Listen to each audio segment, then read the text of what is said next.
மலேசியாவிற்குள் நுழைவதற்கு போலி விசாவை பயன்படுத்திய 7 ஆப்கானிஸ்தான் பிரஜைகள் கைது செய்யப்பட்டுள்ளனர்.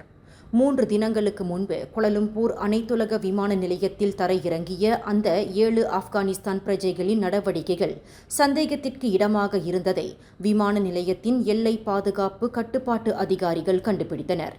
அந்த 7வரின் கடப்பிதழ்களும் சோதனையிடப்பட்டதில் அது போலியான விசா என்பது கண்டுபிடிக்கப்பட்டது. 5 ஆண்கள் மற்றும் 2 சிறார்களை உள்ளடக்கிய இந்த கும்பல் உஸ்பெகிஸ்தான் நாட்டிலிருந்து மலேசியாவின் போலி விசாவை பெற்றுள்ளனர் என்பது விசாரணையில் தெரியவந்துள்ளது. ஈரானிலிருந்து தப்பித்து வந்ததாக கூறப்படும் அந்த 7 ஆப்கானிஸ்தான்காரர்களுக்கு தங்கள் பயணத்தின் கடைசி இலக்கு மலேசியா என்று குறிப்பிட்டுள்ளதாக அந்த ஏஜென்சி ஓர் அறிக்கையில் தெரிவித்துள்ளது. இந்த செய்தியை உங்களுக்காக வழங்கியது அருண் மசாலா.